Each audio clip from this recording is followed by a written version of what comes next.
En Uzbekistán, vivir siendo esposa de un musulmán y madre cristiana es como caminar por una cuerda floja entre la prisión y el rechazo social. Mi nombre es Leila Nurmatova y hoy comparto contigo la historia que cambió mi vida para siempre.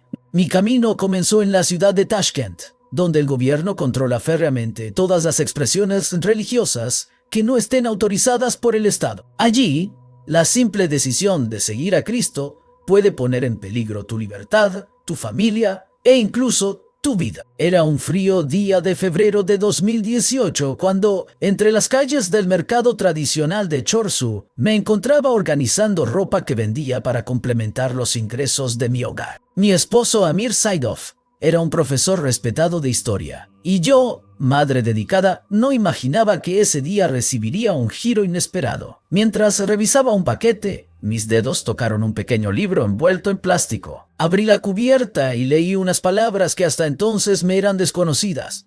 En el principio era el verbo, y el verbo estaba con Dios, y el verbo era Dios. Una sensación profunda me invadió. Aquellas palabras despertaron en mí una curiosidad que pronto se convertiría en un anhelo de entender esa fe diferente que parecía tan prohibida. Cada noche, cuando todos dormían, me sumergía en la lectura de aquel libro secreto que hablaba de amor, perdón y esperanza. Descubrí un Dios que no exigía rituales, sino una relación profunda con Él. Una tarde en el mercado conocí a Nodira, una mujer mayor que llevaba un pequeño colgante con forma de pez, un símbolo secreto para los cristianos en nuestra tierra. Con voz baja, me preguntó si conocía las palabras del hombre de Galilea. Esa invitación fue el inicio de un camino clandestino. Nodira me llevó a un pequeño grupo de creyentes que se reunían en secreto, compartiendo historias y oraciones bajo la sombra de un gobierno vigilante. 3 meses después, tuve un sueño que selló mi destino. En él, un hombre vestido de luz caminaba hacia mí en medio del desierto, y sus palabras resonaron en mi corazón.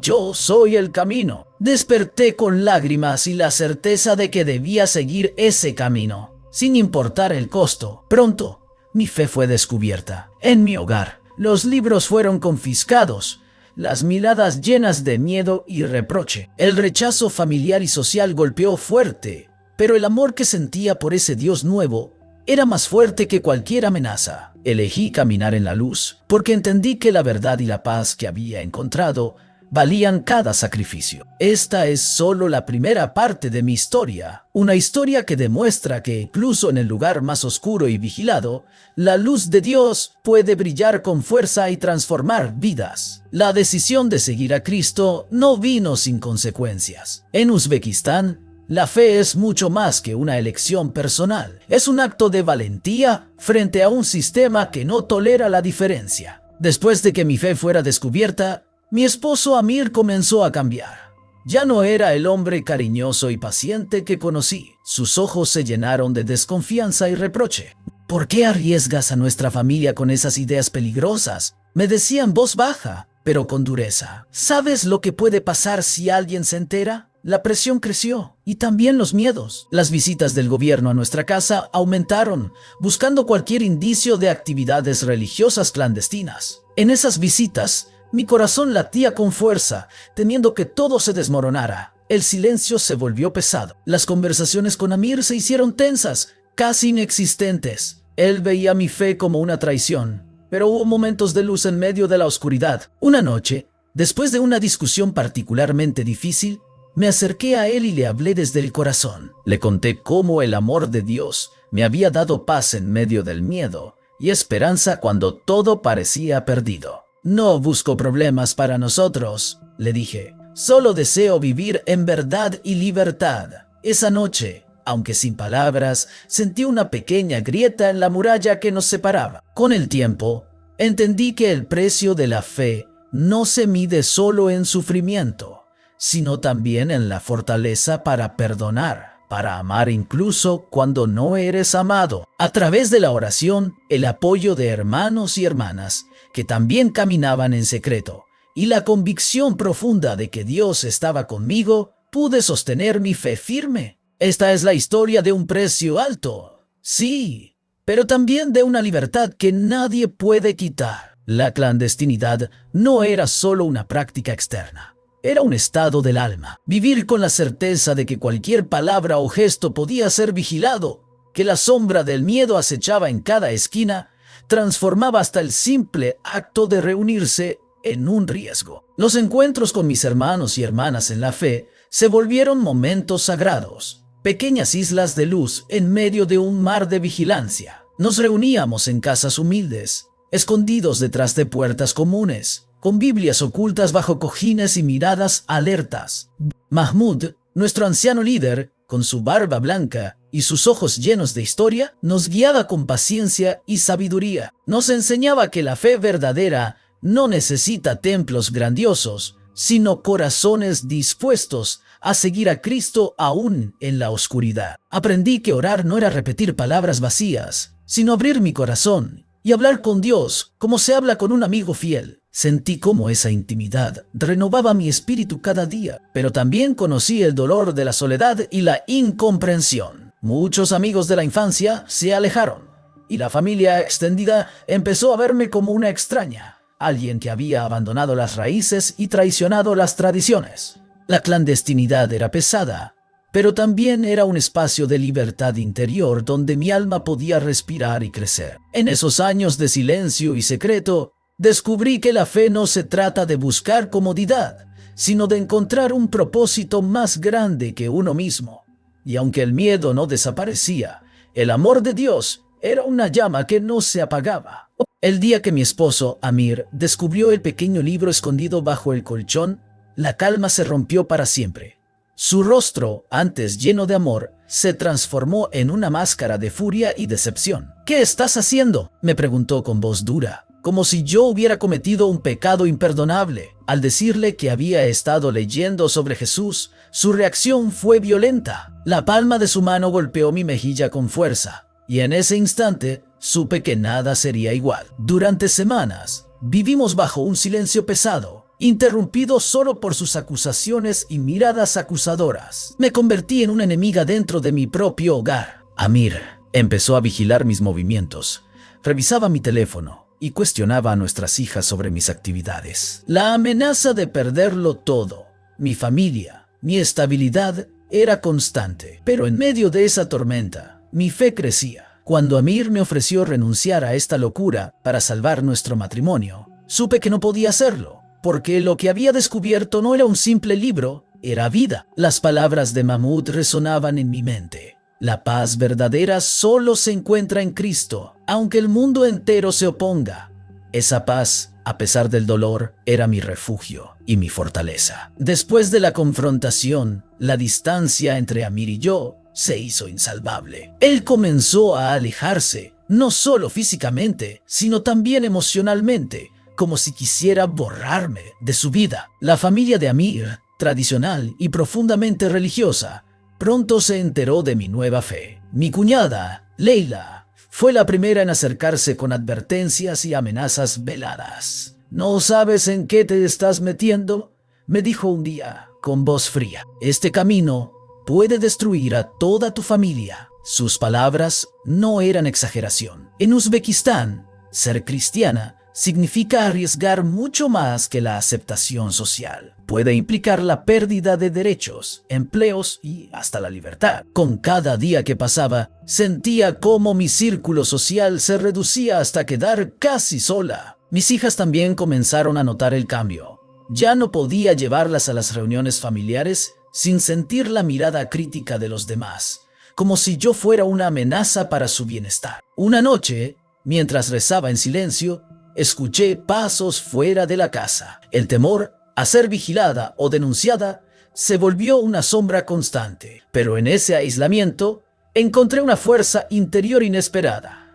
La soledad se convirtió en un espacio sagrado donde mi relación con Dios se profundizó. Recordaba las palabras de Nodira, la mujer que me llevó al club de lectura. «No estás sola. Aunque parezca que el mundo se vuelve contra ti, hay una comunidad invisible que te sostiene». Esa comunidad clandestina de creyentes en Tashkent era mi esperanza, la promesa de que no estaba abandonada. La atmósfera en nuestro hogar cambió drásticamente. Ya no era el refugio seguro que conocía. Mi esposo Amir se transformó en un hombre distante y desconfiado, cada vez más rígido y hostil. Una tarde, cuando las niñas estaban en la escuela, ocurrió el episodio que marcaría un antes y un después. Mientras ordenaba la sala, Amir irrumpió en la habitación con una expresión que nunca antes había visto en él, mezcla de rabia y decepción. ¿Por qué sigues con esas locuras?, me gritó. No entiendes que pones en riesgo a toda la familia. Intenté explicarle que mi fe no era una locura, que había encontrado paz y sentido en ella, pero sus palabras eran como golpes invisibles. La discusión escaló rápidamente. En un momento de ira, me arrebató el pequeño Nuevo Testamento que escondía bajo el colchón. Esto se acaba hoy, sentenció, y arrojó el libro contra la pared. El sonido del impacto retumbó en toda la casa. Pero lo más doloroso no fue el ruido, sino la ruptura invisible que se hizo en nuestro matrimonio. Por primera vez, sentí miedo verdadero. No solo por mí, sino por mis hijas. Aquella noche, mientras lloraba en silencio, me pregunté si valía la pena todo ese sufrimiento. Pero en mi corazón sabía que no podía renunciar a lo que había descubierto. A partir de ese día vivimos bajo una tensión constante. Amir comenzó a vigilar cada paso mío, cuestionaba mis salidas, revisaba mis llamadas y me interrogaba sobre mis encuentros. La amenaza de perderlo todo era real y, sin embargo, cada acto de persecución se convertía para mí en un recordatorio del precio que conlleva la libertad espiritual. Ya no gritaba, pero su silencio era más aterrador. Era como si estuviera construyendo una jaula invisible a mi alrededor. Comenzó a revisar mis cosas mientras dormía, mi teléfono, mis libros, mi ropa. Colocó una nueva cerradura en su oficina y guardaba allí los documentos importantes, incluso mis pasaportes. Perdí acceso a todo lo que me pudiera dar una salida. Hasta mis hijas notaron el cambio. Me preguntaban por qué papá ya no sonreía, por qué ya no salíamos juntos. Yo solo abrazaba sus pequeñas cabezas y respondía con un susurro: papá está pasando por momentos difíciles, recen por él. Cada día, antes de que él llegara del trabajo, me sentaba en silencio con la Biblia escondida dentro de un libro de cocina. Leía los salmos en voz baja, como si mi alma respirara en ese breve intervalo. Era la única manera de conservar mi paz. Pero pronto él notó que algo seguía diferente. Una tarde, cuando regresó más temprano de lo habitual, me encontró en la cocina. Yo estaba limpiando, pero también orando en mi mente. Sin previo aviso, me tomó de los hombros y me dijo: ¿qué haces todo el día?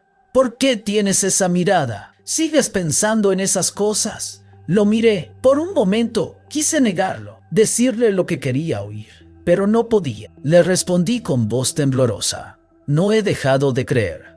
No puedo. Entonces me dio la espalda y se encerró en la oficina. Esa noche durmió en el sofá. Al día siguiente, mi celular desapareció. No volvió a permitirme llamadas sin supervisión. Bloqueó el acceso a internet. Me encontraba aislada. Estaba vigilada, pero mi mente no era suya, ni mi alma. Eso se la había entregado a Cristo. Y en medio de ese aislamiento forzado, empecé a ver la gracia moverse en pequeños detalles. Aislada, silenciada, pero no derrotada. Dios no necesita megáfonos para hablar. En medio de ese encierro, susurraba. A través de las risas de mis hijas, en el aroma del pan horneado, en las memorias de los versículos que había memorizado a escondidas, su voz estaba viva. Descubrí que mi celda no podía contener al Espíritu Santo. Mi esposo creía que controlaba todo, mis movimientos, mis palabras, incluso mis pensamientos, pero ignoraba el poder del Espíritu que mora en nosotros. Un día, mientras preparaba el desayuno, mi hija menor me dijo algo que me estremeció. Mami, anoche soñé con un hombre de ropa blanca. Me sonreía. Me dijo que tú no estabas sola. La abracé fuerte. Lloré en silencio. Dios estaba usando incluso los sueños de una niña para recordarme su fidelidad. Encontré maneras de alimentar mi fe. Escondí pequeños papeles con versículos bajo la alfombra, dentro de los cojines, detrás de los cuadros. Era mi manera de decir: tu palabra he escondido en mi corazón para no pecar contra ti. Y empecé a orar por Amir. Sí, por él, por su alma endurecida, por su corazón ciego. No porque enloreciera, sino porque yo necesitaba que Dios hiciera un milagro. Si Cristo pudo amar a los que lo clavaron en la cruz, ¿cómo no orar yo por el hombre que me oprimía? No podía predicarle, no podía citarle versículos, pero podía amarle con el amor de Cristo, aunque doliera. Una noche, mientras todos dormían, abrí la ventana de la cocina, miré al cielo y susurré: Jesús, si me has traído hasta aquí, no me dejes ahora. Si tengo que vivir como cautiva, que sea para tu gloria. Pero si puedes sacarme, muéstrame cómo. El viento sopló suavemente. Una paz sobrenatural me envolvió. Fue la primera vez en meses que dormí en paz.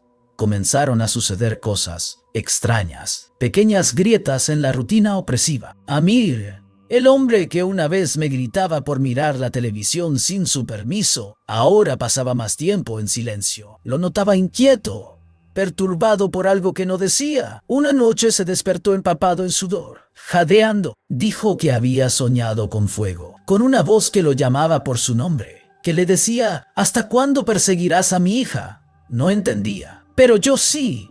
Jesucristo estaba tocando su puerta, no con dulzura, sino con autoridad. La tiniebla empezaba a temblar. Yo seguía orando. Cada noche, cuando la casa dormía, me postraba al lado de la cama y clamaba. No oraciones decoradas, sino gritos del alma. Sálvalo, Señor. Rómpelo. Muéstrale quién eres. Y en medio de esas oraciones, Dios me transformaba también. Me quitaba el miedo. Me enseñaba a caminar como hija, no como víctima. Me recordaba que, aunque la cultura me condenara, yo ya había sido redimida. Un día, Amir llegó del trabajo y no quiso comer. Se encerró en el cuarto y lloró. Por horas no me atreví a entrar, pero esa noche él vino a mí, se sentó frente a mí y con una voz rota me dijo: ¿qué has hecho? No puedo dormir. Y con una voz: no puedo respirar. Hay una guerra dentro de mí. Es como si alguien me estuviera desarmando desde adentro. Yo no respondí, solo oré en silencio, porque sabía la luz había comenzado a penetrar su oscuridad. Pasaron semanas desde aquella noche. Amir se volvió un hombre silencioso. No era la misma persona. No gritaba, no me golpeaba, pero tampoco hablaba mucho. Caminaba como si cargara un peso que no entendía, como si sus certezas hubieran comenzado a derrumbarse. Una mañana, mientras barría el patio, lo escuché murmurar algo. Me acerqué lentamente y escuché: ¿quién eres? ¿Por qué no me dejas en paz? Jesús lo estaba llamando por su nombre. Esa noche, algo en mí me impulsó a hacerlo impensable. Tomé el Nuevo Testamento que tenía escondido, el mismo que me había dado una mujer extranjera cuando yo aún era adolescente, y lo dejé sobre la mesa de la cocina, abierto en Juan 14:6. Yo soy el camino, la verdad y la vida. Nadie viene al Padre sino por mí. Me fui a dormir temblando. No sabía si sería golpeada o echada de casa, pero sentí paz. Había sembrado la semilla. Al día siguiente, me desperté con el sonido de platos rotos. Corrí a la cocina, pero no era rabia, era confusión. Amir estaba sentado en el suelo, con el pequeño libro en las manos.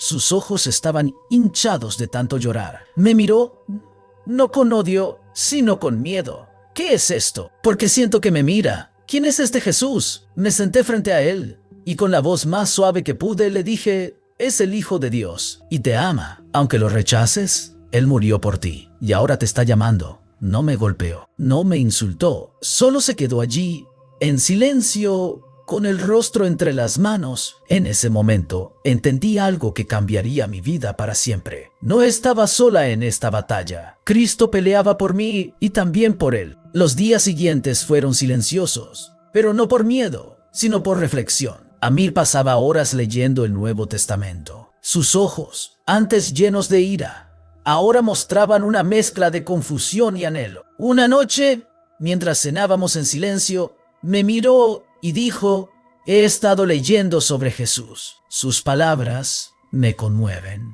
No entiendo todo, pero siento algo diferente. Mi corazón latía con fuerza. No quería presionarlo, así que simplemente respondí: sigue leyendo. Él te guiará. Amir comenzó a hacer preguntas sobre la gracia, el perdón, la vida de Jesús. Cada conversación era una semilla plantada en su corazón. Una tarde me tomó de la mano y, Con lágrimas en los ojos, susurró: ¿crees que él podría perdonarme? Lo abracé y le dije: él ya lo ha hecho, solo necesitas aceptarlo. Esa noche Amir oró por primera vez a Jesús. No fue una oración elocuente, pero fue sincera. Y en ese momento supe que la luz había entrado en su corazón. Los días que siguieron a la oración de Amir fueron como un nuevo amanecer. Era el mismo hombre por fuera, pero algo en su mirada había cambiado. Ya no se despertaba lleno de ansiedad. Ya no caminaba con la sombra del pasado colgando sobre su cabeza. Cada mañana lo veía con la Biblia abierta, subrayando pasajes, memorizando versículos, orando en silencio. Una vez le pregunté qué estaba leyendo y con una sonrisa me respondió: Romanos. Donde abundó el pecado, sobreabundó la gracia. Nunca imaginé que esas palabras serían para mí. No fue una transformación instantánea. Tuvo recaídas en su carácter. Algunas veces perdía la paciencia, otras sentía la culpa como una ola que regresaba con fuerza. Pero ahora tenía un refugio, un ancla: Jesús. Un día se me acercó y dijo: quiero bautizarme. Quiero hacer público lo que Dios ha hecho en mi corazón. Mi pecho se llenó de gozo. Habíamos estado orando por ese momento desde hacía mucho tiempo. Con la ayuda de hermanos locales, organizamos una reunión discreta en una casa segura. El día del bautismo fue inolvidable. No hubo cánticos ruidosos ni multitudes. Solo una pequeña comunidad reunida en el nombre de Cristo. Amir entró en las aguas con una expresión de reverencia y salió de ellas con lágrimas y una sonrisa de libertad. Después, se dirigió a los presentes y dijo con voz firme: yo era enemigo de Cristo, pero ahora soy hijo de Dios. Ya no vivo yo, sino Cristo vive en mí. Hubo lágrimas, abrazos y un profundo silencio de gratitud. Aquel que una vez me perseguía, ahora caminaba a mi lado como hermano en la fe. La gracia de Dios había triunfado sobre el odio, el miedo y el pecado. Después de su bautismo, Amir se convirtió en un testigo silencioso pero firme. No predicaba en plazas públicas, ni repartía folletos, pero su vida hablaba más fuerte que 1000 sermones. Era amable, generoso, trabajador y sobre todo lleno de paz. Pero en Uzbekistán, esa paz puede ser peligrosa. Un antiguo vecino lo vio con una Biblia en la mano. Al día siguiente, se corrió el rumor, primero entre murmullos, luego con miradas y después con amenazas. Un día, alguien dejó una nota en su puerta: renuncia a tu traición o sufrirá tu sangre. Amir no me lo dijo de inmediato, pero yo noté su rostro cansado, la forma en que miraba hacia la calle antes de salir. Finalmente, una noche, me lo confesó: han comenzado a seguirme. Estoy seguro de que uno de los imanes del barrio sabe lo que pasó. Le sugerí que se marchara, que escapara a otra ciudad o incluso cruzara la frontera. Pero él negó con la cabeza. No, ya huí suficiente. Si Cristo me salvó, ¿cómo voy a negar ahora lo que me dio vida? Fue entonces cuando entendí: su fe era más fuerte que su miedo. Una tarde, mientras salía de su trabajo, fue interceptado por 2 hombres. Lo golpearon, le gritaron apóstata, le arrancaron una cruz que llevaba colgada al cuello. Regresó ensangrentado, pero con los ojos encendidos de una fe inquebrantable. ¿Estás arrepentido?, le pregunté, conmovida. Él me tomó la mano y aún con la voz débil dijo: estoy más vivo que nunca. Después del ataque, Amir no se escondió, no huyó. En lugar de eso, comenzó a reunirse con otros creyentes en secreto, en casas humildes, sótanos oscuros o campos apartados. Eran apenas 6 o 7 al principio, sin música, pero con una fe ardiente que ninguna prisión podía sofocar. Cada encuentro era un riesgo. Había que apagar los teléfonos, cerrar bien las ventanas y cantar en voz baja. La Biblia era compartida página por página, porque si eran descubiertos, podían perderlo todo. Algunos ya lo habían perdido: trabajos, familias, libertad. Una noche, en medio de una lectura del Evangelio de Juan, tocaron la puerta. 3 golpes secos. Nadie se movió. El silencio fue absoluto. Luego una voz: abran. Es la policía. Amir me miró. Yo sabía lo que él haría. Se puso de pie lentamente y caminó hacia la puerta. Pero cuando la abrió, no era la policía. Era un joven con los ojos llenos de lágrimas. Ruslan recibió a Cristo de rodillas. Otro alma añadida En medio del riesgo, el reino seguía avanzando. Con el tiempo mi corazón ya no temía. Aprendí que el verdadero peligro no era la muerte, sino vivir sin propósito. En las noches más oscuras, cuando las amenazas eran reales y las puertas eran golpeadas con violencia, me aferraba a las palabras de Jesús. En el mundo tendréis aflicción, pero confiad, yo he vencido al mundo. Amir y yo continuamos predicando, a veces a 1, a veces a 20. Otras, solo sembrábamos sin saber si veríamos el fruto, pero sabíamos algo. El evangelio corría como un fuego oculto bajo tierra, y ese fuego no podía ser apagado. Un día recibimos noticias. Un pastor en secreto había formado una red de discípulos en otra ciudad. Otra hermana había comenzado a enseñar a mujeres musulmanas sobre la gracia. El mensaje de Cristo no solo sobrevivía, estaba multiplicándose. Yo, una mujer que creció creyendo que Dios era distante y severo, ahora caminaba como hija del rey. No con miedo, sino con autoridad. No con vergüenza, sino con gozo. No te engañes. Seguir a Cristo puede costarte todo, pero sin Él, ya lo has perdido todo. Yo lo entregué todo. Mi religión, mi familia, mi nombre, mi libertad. Pero a cambio, encontré la vida verdadera, la vida eterna. ¿Y tú? ¿Por qué aún esperas? Si esta historia te tocó el corazón, no la dejes pasar como un simple relato. Tú también estás llamado. No importa dónde estés, lo que hayas hecho o qué tan lejos hayas estado de Dios. Cristo sigue llamando a los corazones dispuestos. ¿Estás dispuesto a tomar tu cruz y seguirle? Comparte este video. Alguien necesita escuchar esta verdad hoy. Ora, cree, decide. Porque hay millones como yo, como Amir, como Ruslan, que aún están esperando que alguien les diga que Jesús salva, que Jesús vive.